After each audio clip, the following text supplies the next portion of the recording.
يا أيها الذين آمنوا أطيعوا الله وأطيعوا الرسول وأولي الأمر منكم فإن تنازعتم في شيء فردوه إلى الله والرسول إن كنتم تؤمنون بالله واليوم الآخر ذلك خير وأحسن تأويلا.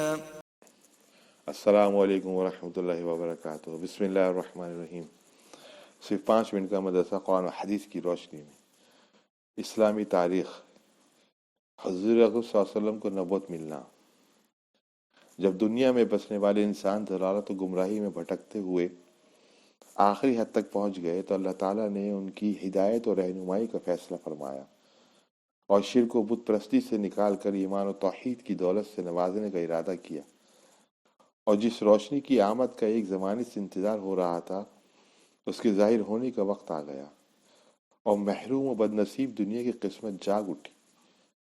رسول اللہ صلی اللہ علیہ وسلم غار حرا میں اللہ کی عبادت اور ذکر و فکر میں مشغول تھے کہ آپ صلی اللہ علیہ وسلم کے حضرت جبرائیل علیہ السلام آئے اور انہوں نے کہا پڑھیے۔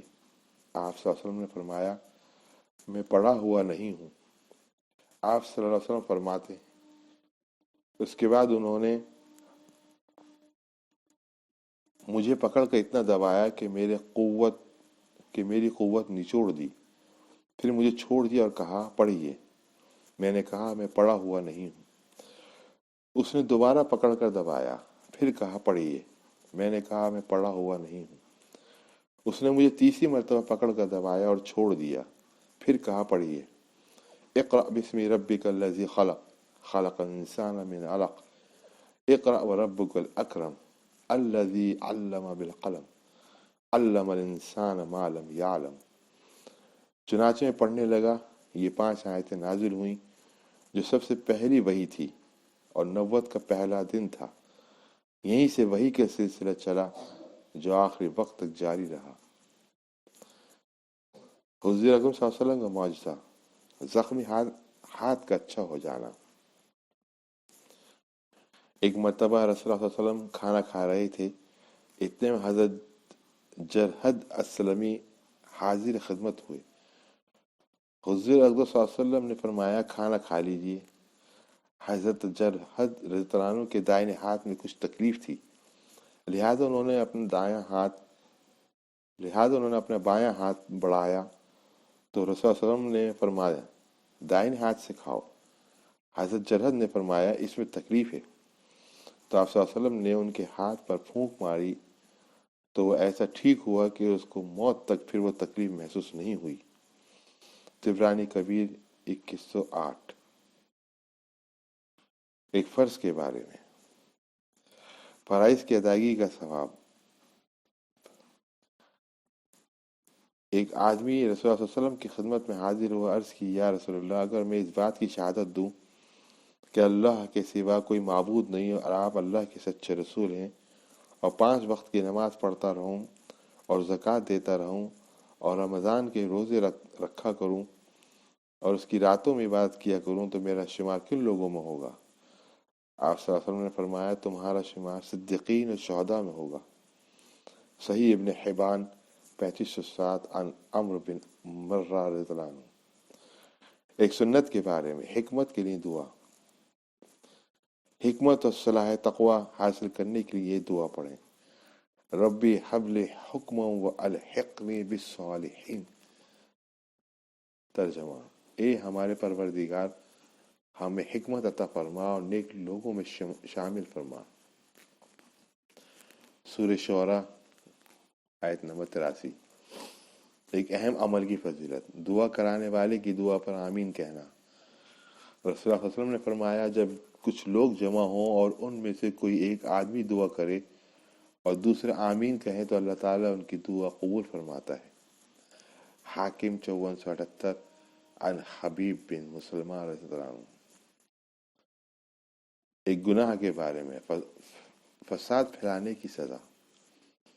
قرآن میں اللہ تعالیٰ فرماتا ہے جو لوگ اللہ اور اس کے رسول سے لڑتے ہیں، زمین میں فساد کرنے کی کوشش کرتے ہیں، ایسے لوگوں کی بس یہی سزا ہے کہ وہ قتل کر دی جائیں یا سولی پر چڑھا دی جائیں، یا ان کے ہاتھ اور پاؤں مخالف جانب سے کاٹ دی جائیں، یا وہ ملک سے باہر نکال دی جائیں۔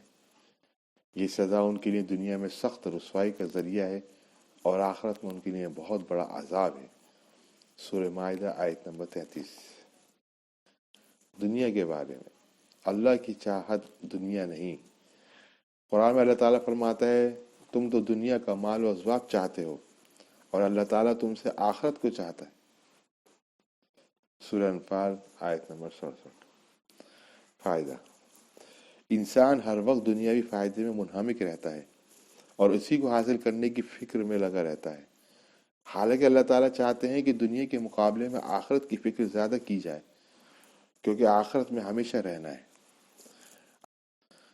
قرآن سے علاج: بچھو کے زہر کا علاج۔ حضرت علی رضی اللہ عنہ فرماتے ہیں کہ ایک رات رسول صلی اللہ علیہ وسلم نماز پڑھ رہے تھے کہ نماز کے دوران ایک بچھو نے آپ صلی اللہ علیہ وسلم کو ڈنک مار دیا۔ رسول اللہ صلی اللہ علیہ وسلم نے اس کو مار ڈالا۔ جب نماز سے فارغ ہوئے تو فرمایا اللہ بچھو پر لعنت کرے، یہ نہ نمازی کو چھوڑتا ہے اور نہ غیر نمازی کو۔ پھر پانی اور نمک منگوا کر ایک برتن میں ڈالا اور جس انگلی پر بچھو نے ڈنک مارا تھا اس پر پانی ڈالتے اور ملتے رہے اور سورہ فلق اور سورہ ناس پڑھ کر اس جگہ پر دم کرتے رہے۔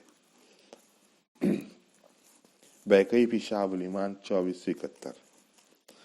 نبی کریم صلی اللہ علیہ وسلم کی نصیحت۔